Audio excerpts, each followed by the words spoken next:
Okay. Okay, so I'll just get the ball rolling with 21st century skills and core principles for number one.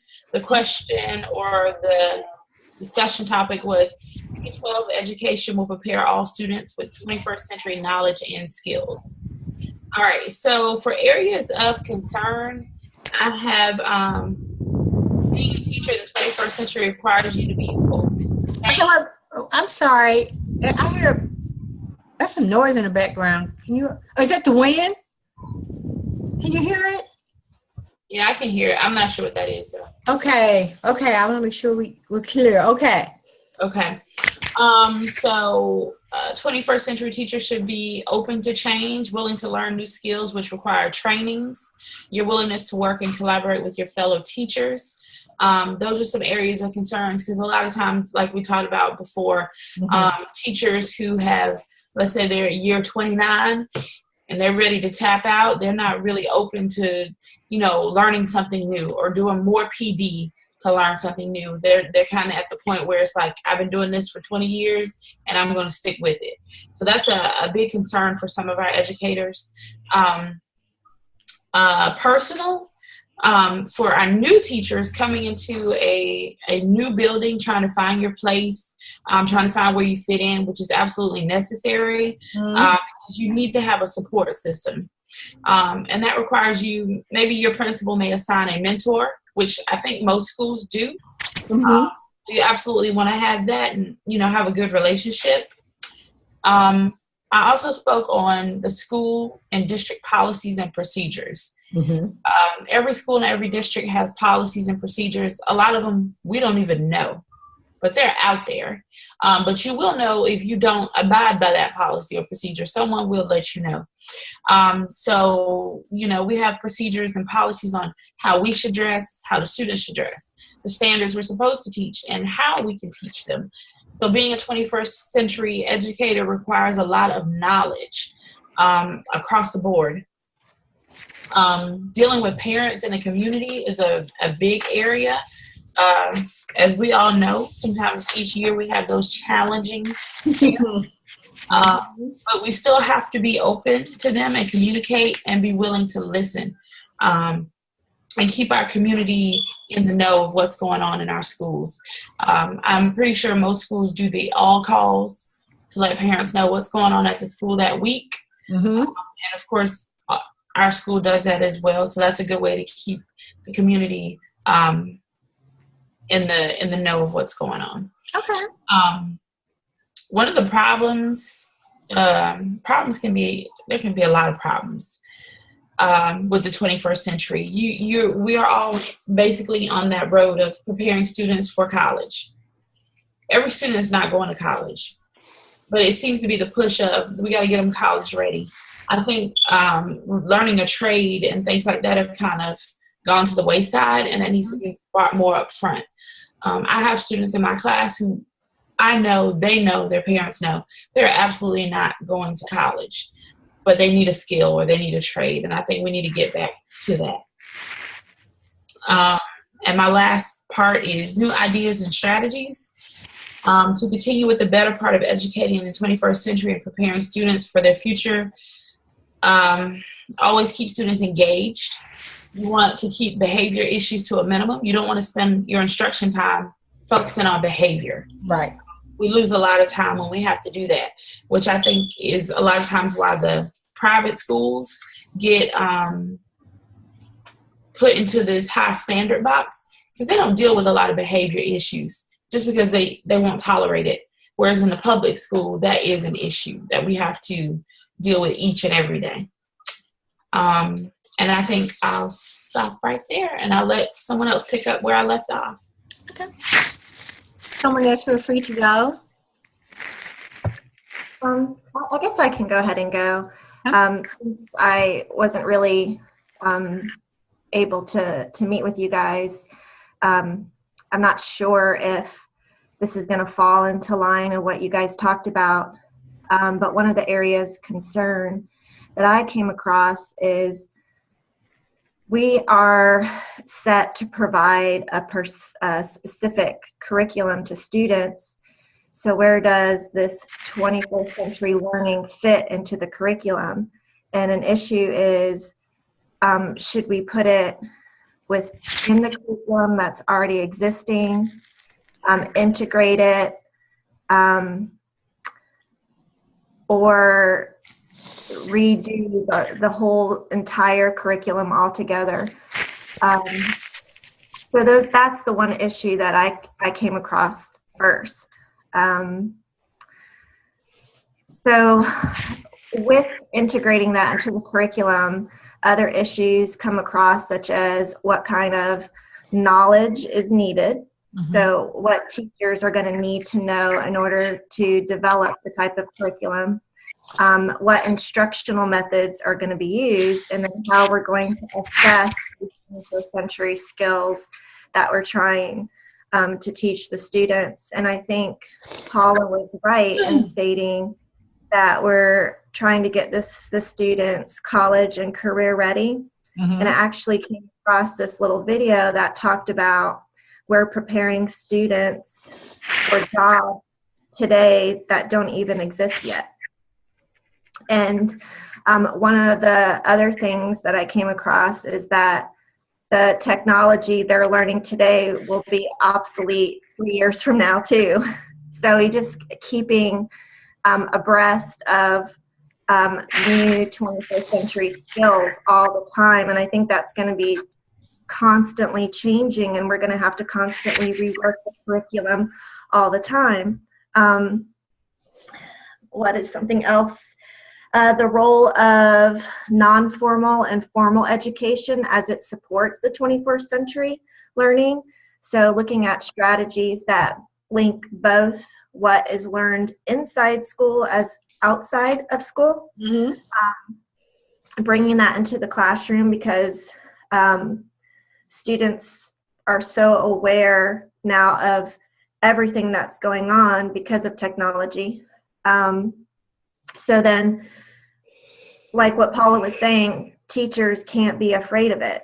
Mm-hmm. They have to acknowledge that this is a powerful learning tool for us to use, but those tools have to be available for us also, and used in the classroom. So professional development, I think, was something else that I talked about. So to be able to provide support for teachers in order to build those 21st century skills and put them in the curriculum. And I think Paula kind of talked about that a lot, just making sure our teachers know those skills. And when we hire, we're going to hire staff that is comfortable, are willing to make that change too. Mm-hmm. Hopefully that's kind of in the same lines of what you guys came up with too. Okay, that's we're all on the right track. Mm-hmm. Well, I kind of okay, and I looked at number one as well. The education, how will it prepare students for the 21st century? So I kind of just went into the classroom and started looking at how we could do things differently. And a lot of the information, we're already doing it pretty much, but some of the things we can do is invite students to a new way of learning. Instead of using textbooks, which they're pretty much doing away with textbooks, we can start using the digital web, where students can do assignments and what was the other one? Okay, using web-based, having them to do activities and presentations using the web instead of using, as we talked about last time, pencil and paper. Giving them integrating technology so they can learn new information in a different way and a higher level of thinking. Another thing I looked at was collaborating, having teachers and students to collaborate using technology, since technology seems to be the big thing now. And we kind of briefly mentioned this last time. By using technology, students can do their assignments. I think I mentioned Canvas. where they can do their assignments and the teacher can pull the information up on a computer while the student is working and share that more so instead of using pencil and paper the old way. So more so, I just looked at how we can better prepare our students for the real world inside of the classroom. Another thing we talked about was letting students contribute to their own learning instead of us standing in front of the classroom constantly talking. Have the students to talk. Let them share with us what they know. Another thing I looked at was real world problem solving. When we teach, we need to be able to teach so students can bring it back to the modern time. Am I making sense? Yeah, I saw that too. That we have to develop problem solvers. Right. To learn how to think analytically. Right. And that's what I was discussing with my students today. I gave them an assignment and they wanted me to tell them every little step to do, but I said, no, this is a thinking assignment. So instead of giving them assignments where multiple choice, I'm giving them assignments where they have to think. They have to think outside of the box because anybody can answer A, B, C, or D, but when you're using constructive response questions, they have to learn how to think outside of the box. And let's see, collaborating between, as I said earlier, between the student and the teachers. Let me find my other. Oh, blogging. I think blogging is, I guess, becoming an in thing now, where students can place their information online and others can read it, because it makes it seem like they're sharing with a real audience instead of just having a teacher or someone grade their work. All right? That's about it for what I have. Okay. I did number 4, which was new teachers will be prepared to become change agents for embedding 21st century knowledge and skills in all subjects in pre-K through 12 curricula in accordance with national and state standards. So the concerns there are going to be when you have new teachers coming in, they're not focused on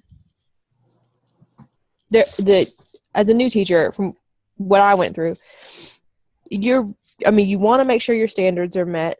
You have to worry about behavior, because I've never met a new teacher who came in and just had behavior control. You feel like you're being scrutinized. You've got all these higher levels of observations and evaluations and stuff. So as a new teacher, you tend to kind of let certain things fall to the wayside.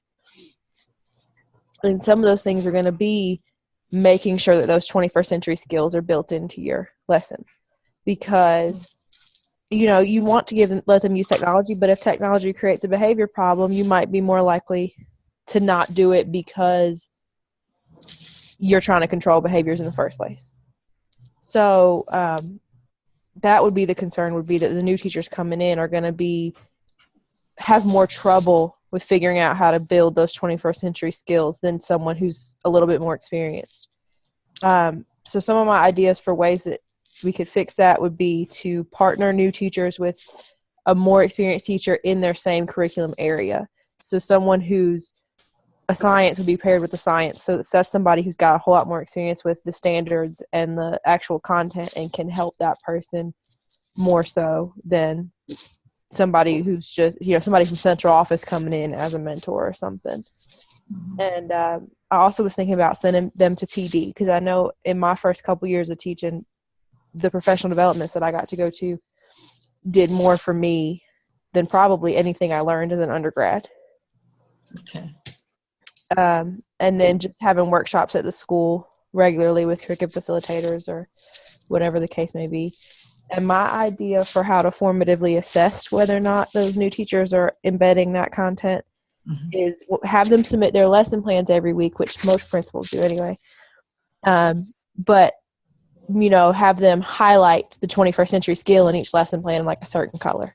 Like when you send me your lesson plans, you need to highlight in pink everywhere that you have a 21st century skill building activity. And that way you can quickly say, okay, Ms. Lawhon did 4 21st century skills in her science block this week. So that was my idea for the way to handle that one. Okay. I have something to add. I know Miss Ann was talking about making the kids think. There's this particular online tool that I use. It's called Digital ReadWorks. Mm-hmm. I don't know if anybody's ever used that, but you're able to look up any type of article you need, such as during reading block in my rotations, I might look up a science article on whatever we're working on and assign that to the class. Mm-hmm. And it can be assigned in on a 3rd grade level, 4th grade, 5th grade, whatever level that child is in. And some of the questions they're not all multiple choice, they're open-ended. So the students actually have to type in the answer. It has to be in complete sentences. It has to be well thought out, and they have to answer each part of the question. So I just think that's a really good tool for 21st century, seeing as how the SAT now has open-ended questions. Although when I took it, it didn't. Now it does. Not sure what it'll have in 10 years, but it has that now. So that's a skill that they need and to prepare them for things later to come. Okay. Good point. I was thinking, Dakota, I think when you was talking about the new teachers coming in, using technology, if I'm correct. Mm-hmm. Now you have a lot of new teachers coming in, and they're younger, and they are pretty much up to par on this technology. Now, as far as teaching to the standard, that is a whole new ball game, because it's something new for them. But I find that a lot of the new teachers, especially the younger teachers, they're pretty good with technology, more so than the older teachers. But you made a good point as far as we have something that is called BT, beginning teachers, when you're new. You have to have a meeting once or twice a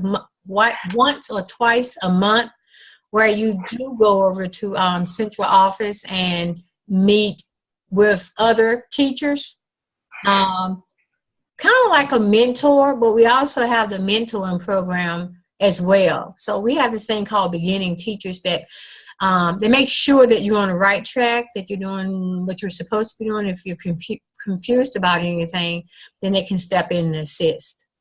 Well, we have a BT program in Rock too, and I think it's statewide, because I was in it in Guilford as well. Mm-hmm. But I'm going to be 100% honest. I've sat through those meetings. Mm-hmm. It's a waste of time. It is. I learn more on my campus in workshops that are geared towards the kids that I work with, or from my mentor who is in the same field as I am, than I could ever learn from a random person at central office who's talking at me for an hour and a half. So I think for us, for new teachers, we need to move away from that model and more so towards in the classroom support kind of stuff. Right, and that's why I think they have the mentors, and I think the BT for us, it was more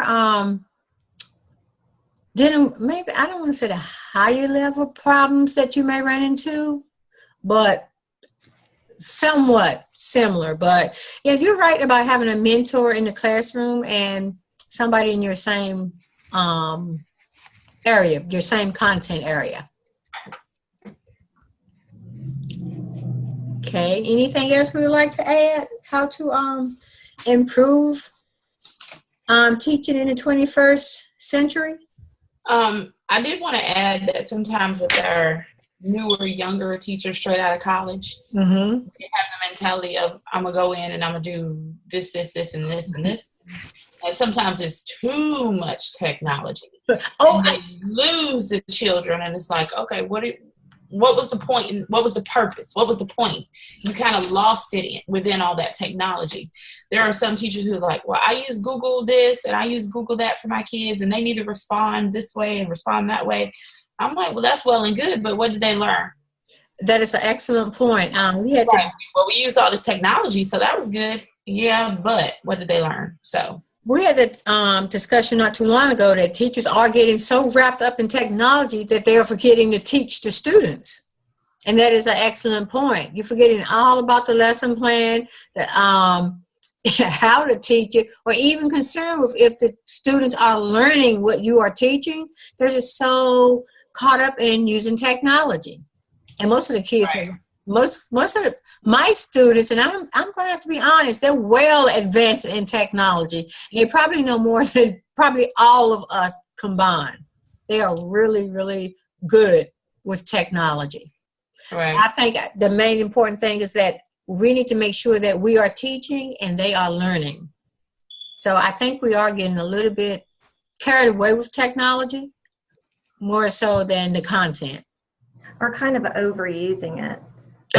What Paula was saying is correct, where, you know, you don't need to overuse it just to say that you're using it.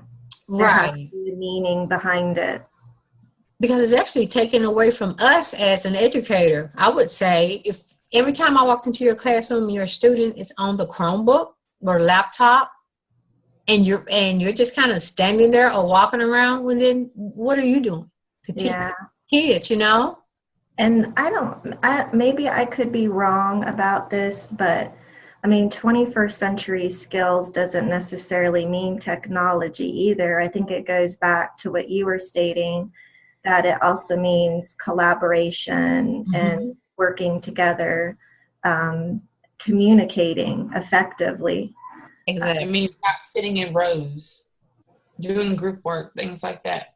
Yeah. Right. What I was getting at is what I know happened to me and what I've seen happen to like 5 or 6 first-time teachers that I've worked with, as being the EC teacher and then being gen ed and me being support staff for them, is new teachers come in, and you're right. They're like, I have all this technology, blah, blah, blah, but they don't have control of their kids. And if you can't control your kids, you can't put them on technology and let them go. And that was something I had to learn my first year, was I had to take away all the technology from my classroom for a few weeks and just learn to get control of my kids and learn to teach them and keep control of them while I was teaching with a dry erase marker and a board. And then we started adding in technology again. Yeah. With elementary, I think you have to introduce it very slowly. Like you give it to them, you let them play for 10 minutes. And then the next time you bring it out, there's a little assignment and so forth. Is that what you're kind of talking about? Yeah, but also the idea of when new teachers come in, I got so overwhelmed with that classroom management piece that I took away all the technology, which took away that opportunity for that particular 21st century skill until I was able to build that classroom management enough to bring it back, kind of thing. And we don't want that to happen completely, where everybody goes back to having the kids in rows and working on paper, because that's the best way to control them. Okay. Right. Okay. I think, let me turn my things off here. Yeah, but I think with some of the new teachers too, just getting the, because I know when, you start out new and you're overly excited, which is a good thing. And you feel like you can move, you can change the world. And my principal and I talk about that a lot. And I would rather have them come in excited than come in not excited. And then let them I'd rather for them come in doing too much than not come in doing enough, because you can always tone them down. But it's kind of hard to push them forward if I'm making any sense. So I'd rather for them to come in overly excited and kind of pull them back a little bit than come in like, oh, here we go. So I think with using technology or not using technology, if you do not have good classroom management skills, you're not going to get anything accomplished. Yeah. I agree. Yes. I think most of us have that magical skill that we're unaware of, because people always say, I don't know how you do keep the attention of 30 students that long. And we just say it comes natural, but it probably is a skill in itself. It is. I think it, and I'm not saying this because I'm a teacher, but I think it takes a special person to be a teacher, to deal with kids all day long. This is a job that you have to want to do. Mhm. You cannot fake teaching, because eventually it is going to show. It is going to show that you are not really, I mean, you have to love it. And I love teaching. You have to love it. If you do not love it, I suggest you get out of the field, because it's not going to get any easier. You know, it's not going to get any easier. It's going to get tougher, because kids are not, they get rougher each year. That's what I'm saying. They get rougher each year. Yeah.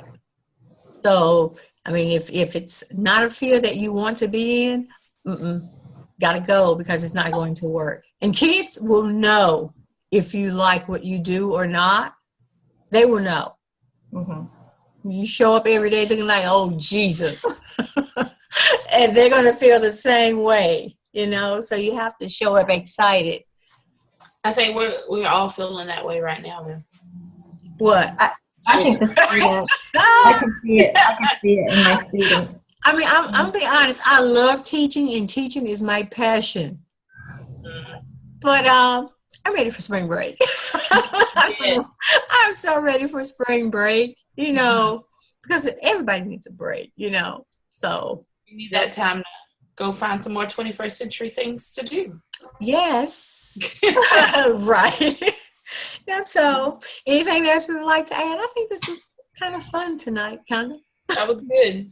I thought it was very good. Anything else we would like to add? I just have a couple questions after we stop recording. Okay. Would you all like to stop now?